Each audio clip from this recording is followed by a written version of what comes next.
In 2025, overseas Filipinos will be able to vote via the internet for the first time.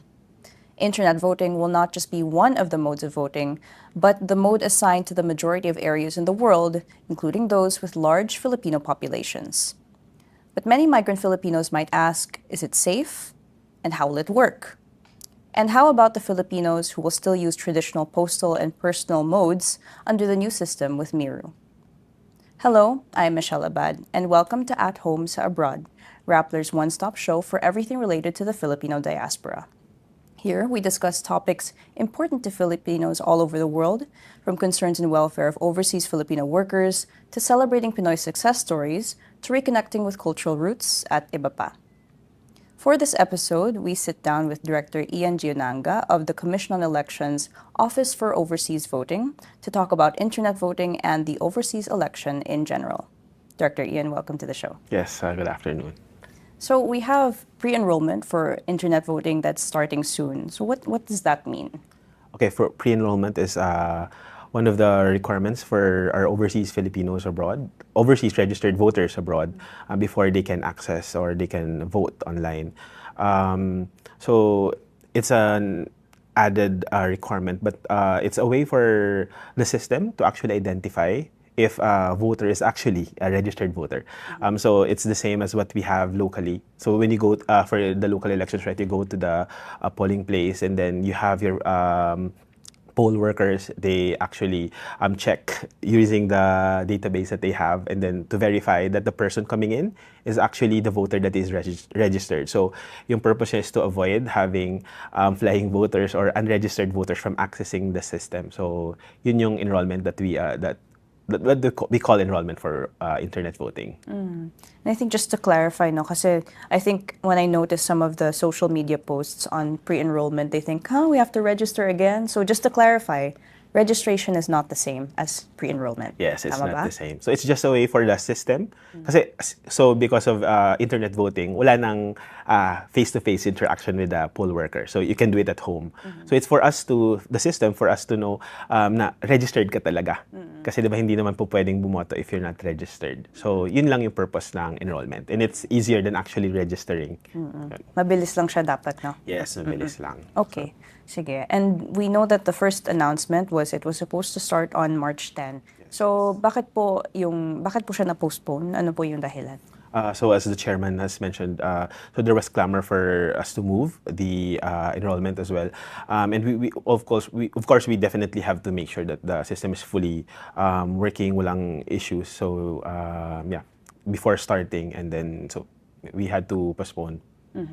Okay, sige. So maybe before we go into the whole internet voting, the elections this year, maybe I just want to ask a little bit more about the history of overseas voting, yeah. and how it became the way it is today. No? So when did Filipinos start to vote overseas, and how were the first elections? Okay, so overseas voting actually started when the law was passed, so in 2003, but it was implemented 2004 elections. It was first Overseas Absentee Voting Act. During that time, manual pa yung elections abroad.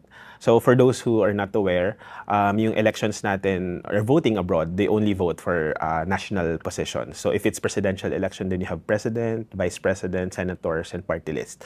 So ngayong midterms is just the senators and then the party list. So before it's manual, as in they just write the candidates the same way that we do sa barangay elections. So that they have to tally everything. So kawawa din yung mga taga-embassy natin counting the votes because it really takes them a long time.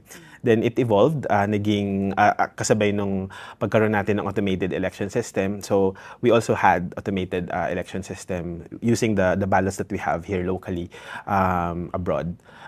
Even actually during the last elections, ganun yung naging setup. So we have certain posts na automated election system, and then meron pa ring natirang manual, especially those that have challenges din with the internet and transmission, ganun. So manual voting pa din sila.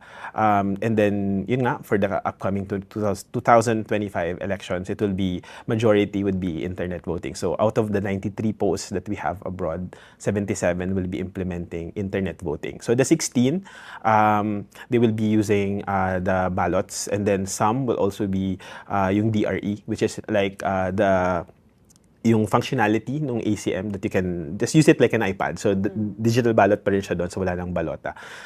The ones who will be using yung ballots are still postal or mailing voting, and then yung in-person voting will be using the DRE functionality.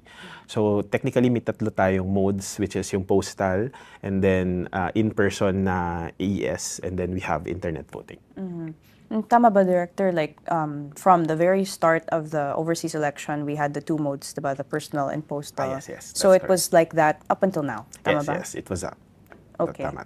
All right. And then, through the years, what challenges came up with personal and postal, and how did Comelec assess the turnout? Okay. Yung difference kasi with voting abroad, like here in the Philippines, we have a lot of schools, di ba? Mas maraming schools, so we have a lot of, malapit technically yung pupuntahan ng mga botante. So for our voters abroad, they have to go to the embassies or consulates. So we only have like 93 all over the world. For example, in the US, we have like 7 posts there. Pero sa laki ng country, masyadong it would be costly for the voter to go to the embassies. In the Middle East, we had experiences there na kasi our embassies and consulates in the Middle East are located in really secured places. So minsan kailangan silang paalisin because yung security din nung area, I mean, it's not the embassy's fault or the consulate's fault, but of course the country that hosts them, they have to control as well yung flock ng tao, because elections in the Philippines is really a festival. It's a way also for overseas Filipinos to really gather. An experience that we had as well in Hong Kong last elections, kasi COVID, if you remember. Yes. The first day, sobrang nag-flock yung mga tao during that time. And the Hong Kong government actually said to stop the elections during that day kasi sobrang dami ng tao, and they were actually violating na yung safety protocols during that in the area. So yung mga ganong problems, no, mahirap nang puntahan, and then nahirapan yung mga botante natin to go there, yung mga protocols or yung mga rules and laws ng countries that are hosting our embassies. And for Comelec side, yung cost as well. We have to send out all the ballots, all the machines. And for postal voting, actually before, hindi bumabalik din yung mga balota because it is the voter that has to pay for the postage fees pagpabalik. So we send them the ballots, and then they have to pay the postage fees pabalik. So actually last elections, Comelec, because we had some savings, we decided to also shoulder yung postage fees pabalik. But of course, yun nga, hindi na naging costly for the voters, costly naman siya for the government. So, pero we still got 40% turnout during that time. And it's actually the highest one that we had already. So yun, it's the cost for us, yung logistics in deploying. So internet voting is something that we think would solve those issues. Naririnig din kasi namin with certain overseas Filipino groups, no. Like me, for example, I just came from Singapore last year, and one of the issues that they have is they don't really have time. Especially, I mean, our overseas Filipinos abroad, they came there not to do leisure or anything, but they came there to work. So chances are they only have their weekends free, or even if it's a 1-month period, it's how many days lang din naman a weekend. They're not even sure if they would be free during those weekends. So internet voting, at least it would solve that issue as well. They can actually vote wherever they are. And they can vote whatever it is that they're doing because it would be easy. So that's what we're hoping to solve to encourage people to really vote. We're giving them more opportunity and more an option, an easier option to exercise the right to vote. Would imagine nga, especially for like large countries like Canada, diba? Yeah. Dami-daming city, but then like our consulate and embassy are like on the other opposite sides of the country. That no? is true. That is true. But we have issues like that, and all of that coming out. So, when you talked about internet voting and how it might seem as like the solution to some of these problems, no, but I think if I recall correctly, no, there was also talks about internet voting for last election, especially because we were in a pandemic back then. Yes. But then maybe can you enlighten us about when did internet voting, like the talks for internet voting, really start? So yeah, it actually started before the 2022 election. So they actually did testing na rin before that. actually, I think one of the reasons why it did not pursue was also the pandemic, because it was difficult to really explore something new during that time. So it did not push through. Under the leadership now of Chairman Garcia, he was really he wanted to pursue something that will really benefit our voters as well. So yeah, so under his leadership and then are in bank now, they see that it's the best time to actually do it. To actually do it, kasi yun nga din, sakto they also saw the challenges that COVID did during the elections. So kung hindi nila ita-try now, then when would be the best time to do it? So yeah.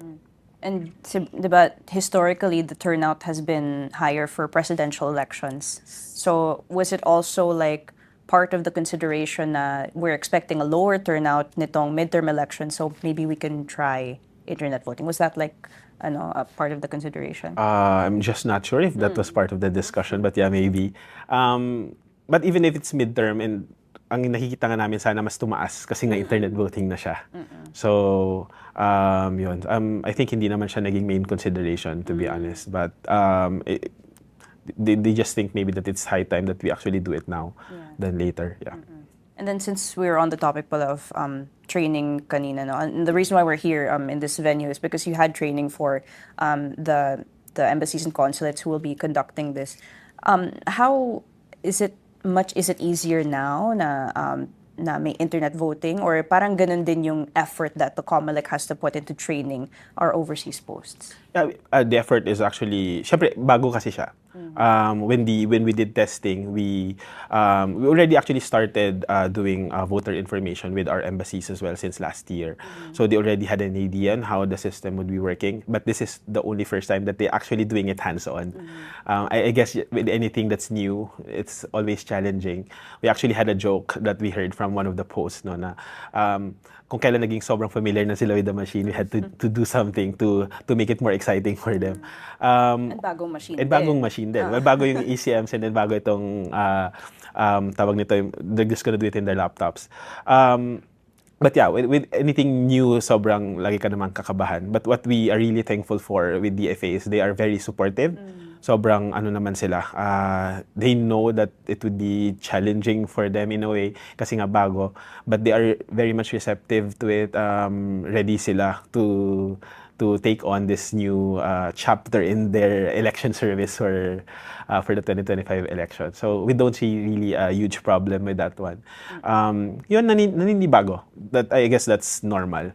But kami naman din sa Comelec, our commitment with our DFA partners is nandun kami every day to support them. So even after these trainings, actually, continuous yung mga refreshers namin just to make them familiar. Kasi kahit gano'n naman kadali, di ba? When you're there facing your voters already, hindi mo naman alam kung may irate voter ka or whatever.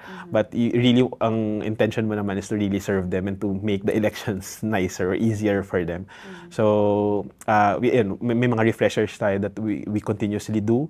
Tapos we will be also having a learning management system that's an what they call this on-demand learning platform for them, so they can go through all the lessons anytime as well. So just actually maximizing technology as well in the trainings that we do with them. As the sir, we have the 77 posts that will be doing internet, and then meron pa rin mga naiiwan na 16, na mag-personal at mag-postal. So, bakit po may mga naiiba pa rin?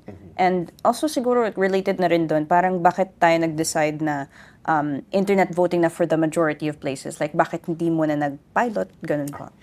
So, before we actually decided kung sino yung mag-internet or mag-stay with we did a survey with all the posts. So, actually, all of these. There was actually only 76 who were interested. It became 77 no December because one post also said na, okay, interested kami. We want to be part of it. And it's Aman Jordan. So, it's now 77. Hindi na namin madagdagan kasi yun, we had to finalize the system as well. So hanggang 77 na lang talaga siya for now. The reason why may 16 pa rin naiwan is because of challenges then with internet security, vulnerability of the system. So we cannot launch it in mainland China and then Russia as well because of our post there was also saying na it's too risky to do internet voting there, so they decided to do it the old way pa rin. some of the countries or some of the posts that said they're not yet ready are more of mga developing countries then that they say that the infrastructure is not ready there. So yun yung naging main consideration. But majority, sabi ko nga kanina, they are really receptive, they are supportive of it. So yeah, that's why dumami, because we had the support as well of DFA in doing this one. So tama ba, sir, to say na like part of the consideration of who will do internet voting and who will not is political instability and things like that, and also economic stability, parang No, doon sa countries that are hosting. That are them. yeah. Yes. So not necessarily within us or anything, but the countries that are Yes. hosting our posts there. Yeah. Okay. And then since we have pre-enrollment starting soon, diba, one of the issues that was raised also to us from some Filipino groups abroad was that baka kulang pa sa information campaign sa kanila in education. So can you tell us about like the preparations for that, maybe challenges that your office has had with that, and kamusta na siya ngayon na malapit na tayo sa pre-enrollment? So yes, actually, a voter ed especially for overseas voting is really difficult. Kahit naman before, yung hindi so we're maximizing social media, and then our DFA counterparts are actually doing a lot of field and mobile activities already. They already started doing town hall meetings, informing our Filipino communities abroad about this one. So actually, so just earlier we had a lot of calls already from our counterparts in the DFA because they are going since we're doing enrollment already. So sunod-sunod yung mga activities din nila to really boost the voter education in their respective jurisdictions din. So ngayon din, we're actually busy din with of supporting them kasi they want us to be a part of those activities kahit virtually. They also include voter education and then yung pag-enroll in their consular activities, mobile consular activities, para lang mas mapalawak din yung awareness ng mga Filipinos natin abroad. So yun majority. And then we actually have certain posts as well that are communicating with their local medias abroad para mag-launch ng mga infomercials about internet voting. So we will be coordinating with them as well to support them in those activities. Okay. And then since we have the intention with internet voting was that sana mapataas yung voter turnout natin. So question is, how confident is the Comelec that this internet voting will really solve turnout issues? And I think there's also a concern with the Filipinos who still have to go to the consulate for we have persons with disabilities, diba, for those. And also those who aren't so techy, diba? That's also a problem. So how are we addressing this? Okay, so for turnout, I hope that our Filipino people would not judge us just because of these elections, diba? Siyempre bago siya. So there is that risk that it might not be accepted kaagad. So it's a long-term game for us. This is really an investment for the elections. We want them to be more familiar with the system as we move forward with the election. So possible, pwedeng hindi nga ganun kataas kaagad ngayon. But as our overseas Filipinos would be more familiar and more confident with the system, then in the long run, we surely hope that mas mataas yung trend ng voter turnout natin, hindi yung flat siya na nag-wave lang ever since. So yun yung goal, long term talaga. And kasi long term, it would be saving a lot of funds then for the government. Kasi nga, if the infrastructure is already there, then wala ka na masyadong gagastusin pa moving forward, di ba? Sa challenges naman of our voters, actually, as I mentioned kanina, this is an additional option, yung internet voting. So what will happen then kasi is we will be having kiosks in the respective posts or embassies. So yung mga voters natin who are not confident to do it at home or medyo challenged, they can actually go to the embassies and consulates. So we will be installing laptops there. We have given them yung tools din sa embassies to assist our voters na pwede silang pumunta doon. Which is basically what they did before, di ba? Pupunta sila sa embassy at consulate para bumoto.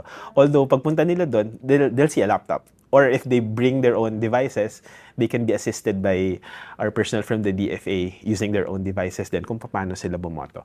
But of course, ang lagi nating order sa DFA is yung sanctity ng ballot. So pag bumoboto na sila, hindi nila pwedeng tingnan. It's just the voters are gonna do it. So yun. So yung internet voting, dagdag talaga siyang option because they can still go to the embassies or consulates if they are quite insecure with doing it at home. So yun. Pwede nilang gawin yun anytime. So to be clear, kahit hindi ka person with disability, hindi ka pregnant woman, you can still go to the consulate or embassy to cast your vote online. May mag-a-assist naman. Yes, may mag-a-assist. Okay. Okay, sige. And then I think one of the main concerns that we've also been seeing is syempre the integrity of the election, diba? Kasi parang even if you just look at the Facebook posts about how there's this information about this internet voting, people will say, madaling mahack or madadaya yan. Tell us about the technology that we have here and the safeguards that are in place to keep it secure. I guess ganun din naman siguro sila yung comments when overseas voting started kasi may postal voting. And then we started to trust din naman the people. Kasi may before yung security safeguard natin actually with postal voting is we trust yung signature ng voter when they go back to the embassy kasi they have to sign the seal pagbalik nung balota. But hindi mo rin naman sure kung sino yung bumoto during that time. Ngayon kasi, it's actually more secure kasi the voter can actually only vote using their own device. Yung process is, of course, you-authenticate yung personality ng voter when they enroll, and then they will get their login credentials using their own personal email or their mobile number. So it's very personal to them. So at least on that part, we are sure na it's only the voter who will be able to vote. Tapos whenever they log in the system as well, they will receive an OTP that only they would receive using the mobile number or email. Hindi siya makikita ng kung sino man other than the voter themselves. It's just like doing mobile banking, di ba? If they trust the technology to do mobile banking with their money. So it's the same technology basically. Just now, they're gonna do it with voting. But I guess it's mas political lang talaga when it comes to voting. So madami silang takot. But yun nga, yung guarantee naman din ng Comelec is that yung okay with what you call this, internet voting kasi you have logs, you have records. Makikita mo naman if, for example, the system would be hacked or anything by someone. So makikita mo if may mag-try pumasok or to try to infiltrate the system. So everything is logged. The digital ballots, when you cast them, they are safely stored in the digital ballot in AWS. So our provider will be providing so the main servers in AWS, and then they have one additional redundancy server in AWS. So AWS, Amazon Web Services, diba? Tapos they also have 2 additional servers that are located here in the Philippines. So everything is mirrored. So if someone would hack one of the systems, you would notice kasi mag-iiba siya from all the other servers. So we have a lot of security measures that are in place just to make sure, and really to make sure na safe yung mga balota, yung mga boto ng mga kababayan natin. Okay. And then maybe for transparency purposes then, our voters might to know sino ba yung provider nitong internet voting technology, and siguro if may information tayo, like paano natin sila napili and to trust with this first ever internet election. Yes. So the main provider is Sequentech. So they have a joint venture with SMSGT here in the Philippines. So that's a requirement, of course. They have to be in a joint venture with a Philippine company. For SMSGT, so they are a foreign company. Napili sila because of what they call is bidding, competitive bidding, and that is the only process when we are selecting any provider naman for government. We have a lot of providers naman din who joined, so they won because they met the criteria and they had the lowest bid. Just wondering also, like, I'm also thinking if there's a point of comparison, like have they ever also led an internet election elsewhere in a different country, and so we can also see. So they also did elections abroad in Mexico, I think, if I'm not mistaken. Yeah. So they did. It's also one of the requirements actually na for AES, diba, that they should at least have one elections that done nationally abroad. So they did. And then they did. And just for, para makampante lang din ng voters natin, malinis ang record, no? Yes, malinis yung record. Ng Sequent. Okay. Sige. And then we also have the concern of poll watching. Kasi diba, in traditional elections, especially pag personal, we have poll watchers here and also abroad, no? So, may similar mechanism kaya for this? Kasi lalo na, internet voting na. Actually, so yun lang yung challenge is you cannot really watch people when they are voting at home. So yun, hindi mo naman siya makikita. But our embassies and consulates will be open during voting period kasi nga still you have kiosk there. So people who'd be voting, they can go there. during canvassing as well, when the polls would close, watchers can still go to the embassies to see the actual closing of the votes and then the counting. And then we will also be including random manual audit ang internet voting. So once we close voting by May 12, pipili dun, di ba, ng mga post isang post at least for internet voting, and then pipiliin siya. Ipiprint lahat ng balota that would have gone there, and then manually bibilangin din siya. So yun, mga additional measures din for us to be more transparent sa natin when we vote. And of course, yun nga sinabi ko kanina, there are always logs that you can always review afterwards. So that will be made available naman upon request. So I guess, yeah, for transparency purposes. Okay. And I think baka may mga poll-watching aspirants tayo abroad na parang baka gusto nila ng silipin, gusto nila maging poll watcher on the day na what will it look like? Like halimbawa, like kapag pumasok ka sa isang embassy or consulate, may screen ba doon na parang doon yung live counting, or how will it look? So it depends upon the embassy or consulate actually. So that's a discretion na nila yun. So if you have like a smaller embassy lang naman yung location nila, then we actually advise them that they could just do that para hindi crowded sa loob ng polling center. But if the embassy or consulate have a larger place, for guru like this one, then pwedeng may manood. So they can just actually go there. Our general instructions actually provide na all our proceedings should be public. So anyone could actually just go there and then observe the voting or the counting. But yes, observe peacefully, kasi hindi naman pwedeng maistorba yung mga bumoboto or to disturb din yung proceedings. Otherwise, our poll workers abroad will have to be forced to ask them to leave if ever that they would be disturbing the processes already. So yun, kung pumunta sila, yes, they are very much welcome to watch and observe, but do it peacefully para hindi naman ma-disturb yung mga proceedings. Okay. And maybe panghuling tanong na lang, sir, your message for overseas Filipinos who will be voting this election. Ayun, siguro ako personally, because my whole family is overseas. So my father was once a seafarer. So nakikita ko yung challenge din before. And my mother was a teacher, so naging poll worker din siya. And both of my brothers are working abroad as well. So malapit din sa puso ko what I'm doing now.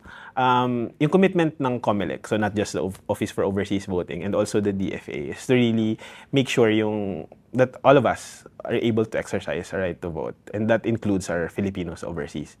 And our duty in Comelec is to make sure na mabilang yung lahat ng botong yun, at to make sure na hindi siya madadaya or anything. So that is our commitment, and that's what we're gonna do. So yun yung promise namin sa mga kababayan natin. Okay. Sige, thank you, Director Ian, for your time. Thank you so much. Thank you. Thank you. Thank you as well. And to our viewers, if you have more questions for the Comelec Office for Overseas Voting, download the Rappler Communities app, and let's continue the conversation in the Overseas Filipinos channel. We also have the Voter Hotline channel, where you can directly reach Comelec Education and Information Department officials about any concerns you might have about the upcoming May elections. Again, you're tuned into At Home sa Abroad on Rappler. I'm Michelle Abad. Thank you for listening.